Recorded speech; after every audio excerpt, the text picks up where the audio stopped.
The reason it's so dark in here is because it's time to do some low light testing of the DJI O4 Pro, the DJI O4 Lite, and the Walksnail Moonlight video transmitter.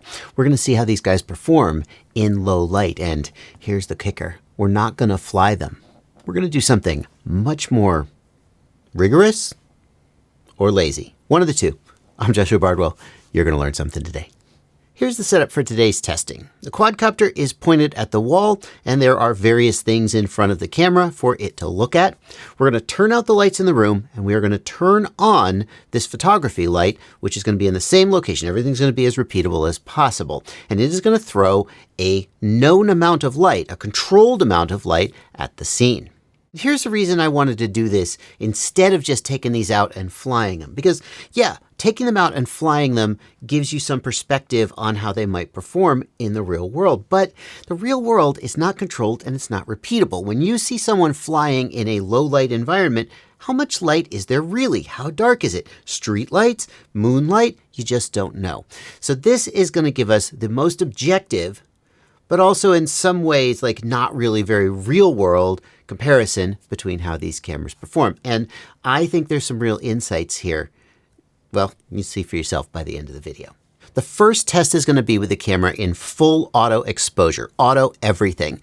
And we've set the maximum ISO to its maximum possible value. So by default, the O4 Pro will only go to 6400 ISO because after that it gets super noisy and grainy, but we've set it to 25,600 to see what kind of low light performance we can squeeze out of this thing. Then we're going to turn the light off, and I'll just give you a few seconds to look at what it looks like. You really want to see sort of what the grain and the noise in the image looks like, not just a static still frame. Then we'll turn the photography light on at 10%, and we'll slowly ramp it up from 10% to 100% in fixed increments. And at each increment, you can take a look at what the image looks like, how the noise looks and so forth.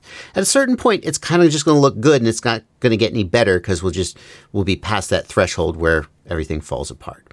And then we'll do it again with the DJI O4 Lite. Now the DJI O4 Lite's max ISO is only 12,800. That's just a limitation of the camera, but we're going to let it try as hard as it can. Here is no light at all.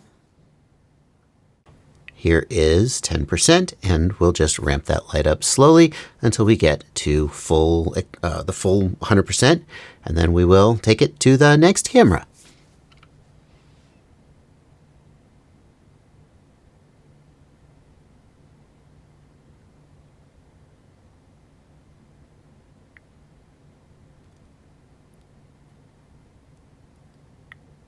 Next, we'll do the DJI O3 Air unit, and one of the things I notice is that the auto white balance on the O3 is slightly different than the auto white balance on the O4 Pro and the O4 Lite. It's a little bit redder, I guess you could say. The lighting, suffice it to say, is exactly the same in all of these tests. So here we go to 0 light,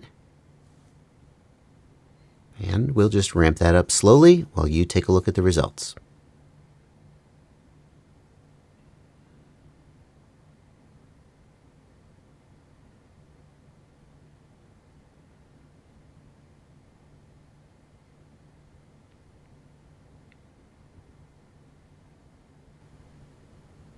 I don't know why I thought this had to go so slowly when I was doing it. I don't know. Seemed like a good idea at the time. Now here's the Caddx Moonlight camera, and although it compares to these other cameras in that it records 4K video on board, I've always sort of resented that they called it the Moonlight, because that suggests it's a true low light camera. And although its low light performance, I guess it is better than some of the cameras we've seen so far, it's nowhere near as good as a proper low light FPV camera. Now just for fun, let's do that same test with the Walksnail Pro camera. Now, granted, this camera doesn't do 4K recording or any of that nonsense. It's a pure FPV camera, but holy crap, look how much better it is. This is the same zero, quote unquote, zero light condition that I was showing you with all the other cameras that look super dark, except for the purple light spilling out from underneath the desk, but it's not purple, it's white, except it is purple. The auto white balance algorithm is just compensating for that purple light and making it look neutral. That's why the closet light looks green, because the closet light is actually normal white light coming from the other room, except you could barely even see that with the other cameras because it was so damn dark. It's insane. This is insane. As an FPV camera, it's just clear that the Walksnail Pro camera destroys all of these guys. And there's a compelling argument that if you're going to be flying in low light, you're better to have a dedicated FPV camera and then record with a GoPro or some other HD cam. Here I'm manually changing the white balance to, this is what it quote unquote really looks like when you turn the auto white balance off. There's a compelling argument that you should be running a GoPro to capture whatever low, moody ambient light you want, and flying with an FPV camera that lets you actually see the frick where you're going, at least for some situations. Anyway, holy crap, it's so much better. And it ought to be, because that's what it's optimized for. It doesn't do 4K recording and all the other nonsense. So let's ramp the light up. But I mean, obviously, the point has been made. The Pro camera is just so much better. So here's 10%, and immediately it's just like, fine, right? This is fine. This camera is so usable in such a tiny, tiny amount of light. The next test is designed to show what kind of results you would get if you were trying to be sort of cinematographic, cinematic, if you were trying to be cinematic in a low light situation. And by cinematic, I mean that you're using a 180-degree shutter angle, which gives pleasing motion blur, and it's what a lot of cinematographers shoot for. If you want to learn more about what shutter angle is and why it makes your FPV videos look better, I've got a whole tutorial about it. It's a super deep dive into a super sort of nerdy topic that nevertheless does have a direct implication on your FPV videos. I'll put a link in the video description below, and you can go check that out when you're done here. Long story short, with a 60 frame per second frame rate, the most sort of cinematic results are going to be achieved with a shutter speed of 1/120. So we're going to set all these cameras to a shutter speed of 1/120. We're going to give them 10% on the light, and we're going to just see what kind of results they get. We're going to let them adjust their ISO to get the best possible results.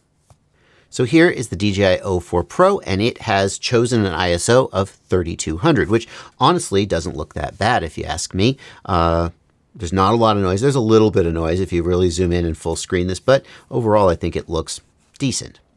With the O4 Lite, things got a little weird. This is me setting the manual exposure to kind of what looks right to my eye, 12,800 on the ISO, but it didn't want to do that. It says this is overexposed. I don't know, maybe it's right. What it wanted to do was this. This is what the O4 does if you set the ISO to auto, and it gives you 3200. To my eye, this looks underexposed and it looks dark, but you decide which you like better. And here is the O3, and it wants to be at an ISO of 12,800 to get 0 exposure value on its meter, which puts it about on par with the O4 Lite, although I think this is a brighter image.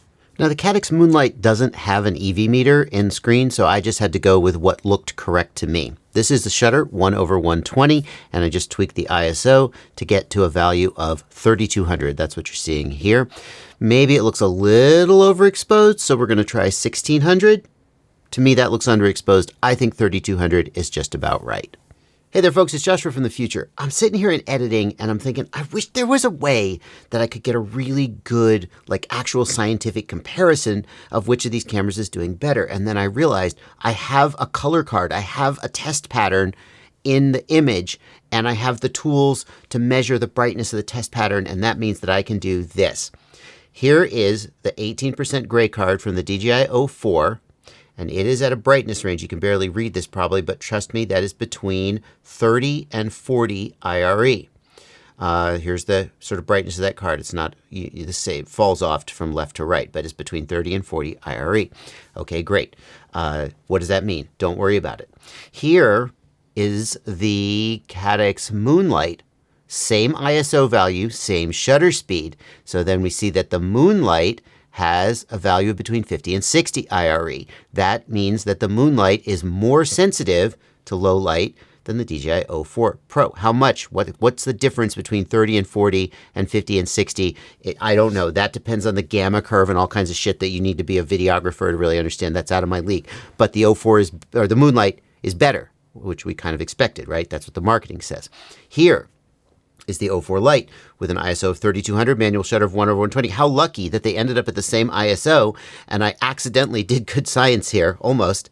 And it is between, say, 25 and 30. So it is significantly worse than the O4 Pro. This is a non-linear scale. As you get down to the bottom, it sort of tapers off. So that's significantly worse. I don't know how much worse. The way to really do this test would have been to set the settings so that all of them had the same brightness and then see how many stops different it was. But I didn't do that, and I'm not going to go back and do that. That would be challenging for reasons I won't get into. And then finally, we've got the O3, and it is not at ISO 3200. Oops, I failed my science here because I didn't realize I was going to do this until after I'd already done the experiments. But we can see that it's between 30 and 40, which is almost the same as the O4. And I can tell you that ISO 12800 is 2 stops worse than ISO 3200. So we have the same brightness with 2 stops worse on the ISO. So in terms of raw low light sensitivity, we have the O4 Pro, we got the Moonlight, and then we've got the O3 and the O4 Lite. And it's not like 100% clear from my test which is better, although I think if you just look at the footage, it seems like the O3 is better. And if you look at the specs, it seems like the O3 should be better. So that's how I would rank them in terms of raw low light sensitivity. In terms of like, how well do they look?